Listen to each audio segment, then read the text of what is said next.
Okay, and the last part we're going to talk about for the digestive system is the processes.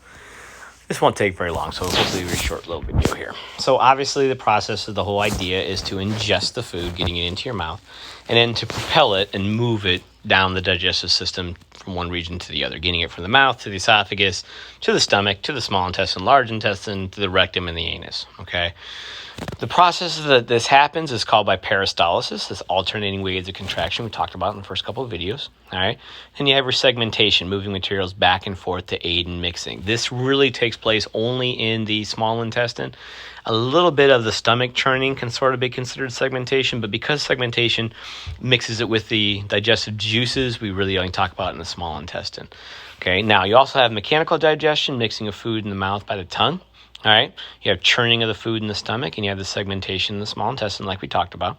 All right, but then the most important part, obviously, to get it into the segments you need is the chemical digestion, enzymes breaking down food molecules into their building blocks. Each major food group uses different enzymes. All right, carbohydrates, simple sugars, proteins, fats, all that other kind of stuff, make it work, okay, make it go. All right, that's what they do. Now, we talked about all of these early on. Okay, we talked about carbohydrates, proteins, and fats. You should know the basic makeup of all of these other kind of things, okay? Then you get down to the absorption. We remember proteins and carbohydrates need active transport to get across, all right? The fats can go across through diffusion, all right? Then absorbed by the blood or the lymph to get into the places that are supposed to be, and then the stuff that's waste is then defecated. So this picture in your slides sort of sums up all that stuff here, as we look at all that kind of stuff and grow it up a little bit bigger for you guys to see, all right, showing you where all the digestion takes place. So your mechanical includes your chewing from your mouth, the churning from the stomach, and segmentation, and then the chemical breaking down, all that kind of stuff, showing you little droplets there where these things take place, down into the fecal matter, down in defecation, right, getting you to the right areas, okay? Now, control of all this stuff. Control all this stuff is done by reflexes in the parasympathetic division. You have chemical and mechanical receptors located in organ walls that trigger the reflexes and make them, more important to you guys, whatever. So think about, you're full, right? That's a mechanical receptor showing that you're full, saying, hey, I got to stop to eat, all right? I got to stop eating because I can't eat anymore, right? It's mechanical receptor. We also have chemical receptors saying, hey, I've had too much, it's enough, all that other kind of stuff. Plus, it allows it to go from one segment to another. Hey, there's food in the stomach.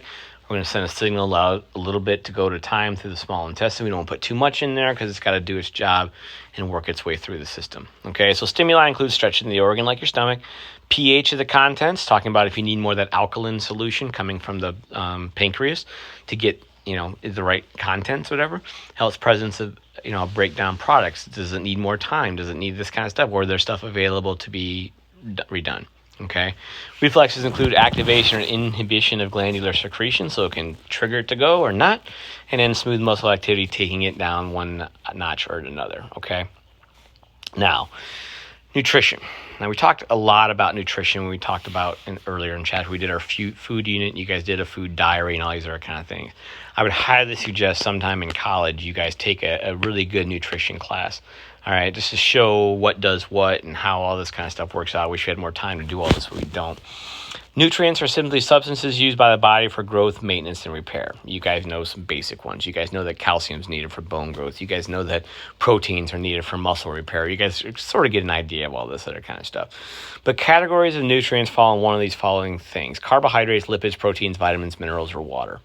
Carbohydrates are your simple sugars, your starches, and included fiber. Okay, fiber is a fabulous thing for you. Now, we haven't talked a lot about this. We did a little bit early on in chapter 2 or whatever it was. But the idea behind fiber is fiber makes you feel full. You put a lot of that in your belly, all right? If you eat a lot of fiber, it makes you feel full. Your brain gives a signal you don't need any more food.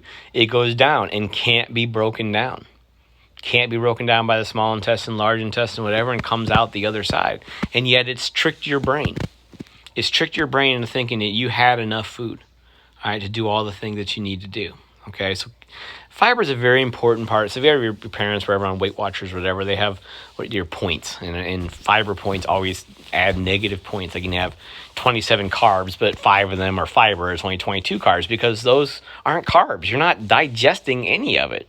All right, the body's, you're going to eat it, you're going to feel it, you're just not going to be able to digest it and get rid of it. You have to get rid of that kind of stuff. So corn is a good fit into this thing here. Corn's a starch, okay, and not the greatest for you, all right, but it's got a nice hole that the outside of the kernel that you can't digest, and so it's going to get rid of that part. That's why you see corn a lot in your fecal matter, for lack of better terms. Okay, then you have your lipids, your triglycerides, phospholipids, fatty acids, and then your proteins break down to your amino acids. Just remember a couple things about nutrition. Carbohydrates and proteins give you 4 calories per gram. Lipids give you 9. Now, if you need food, lipids are a great thing. All right, they really are. If you need lipid, you need calories, you need food, lipids are a great thing. And to use them and burn through them, you're just fine. They give you twice as much bang for your buck. Your body, however, if you don't use the amino acids you need, your body gets rid of extra proteins. You don't want to eat too much. You got to be careful with some of these things here. But lipids and carbohydrates your body stores if you don't use them. So you got to be smart, okay? Vitamins and minerals are another one. A lot of you guys at this stage of your life don't really worry about the nutrition of part of meals and all that kind of stuff that it takes in. But vitamins and minerals are crucial to what you guys need to do, okay? Vitamins, you don't think about too much, but I can just highly recommend 2 of them, vitamin C and vitamin D. Vitamin C helps your immune system function properly. It helps things bite in, helps those B cells activate and do all the stuff that it's supposed to do. But vitamin D helps it do it even more efficiently, so it doesn't have to work so hard, okay? At this time of year, especially with the coronavirus going on, I cannot stress enough that you guys get as much vitamin C and vitamin D as you possibly can. All right, eat fruit. I'm not saying you have to take a vitamin supplement. I mean, you can, all right? But like vitamin C comes from oranges and lemons and, broccoli. I know you guys aren't big broccoli fans, but broccoli, and you get a lot of vitamin C from that. Vitamin D comes from sunlight, all right? Unfortunately, we live in a place that in the wintertime, none of us get outside. So hopefully in the last, when it was 70 degrees here for a couple of days, hopefully you guys got outside. All right, I made sure my girls, I did not let them do e-learning those afternoons because I wanted them to get out and enjoy the sunshine while we still had it. While it was 75, 80 degrees and it was beautiful outside. As we saw the pictures of us in our pool, that's what it was for. All right, I stopped them from doing e-learning and said, you're going outside today. This is ridiculous. And now that it's back to 40 degrees again, whatever, it's okay. It's okay. Nobody wants to go outside now anyway. So you get your vitamin D from that. But if you can't, take a vitamin supplement.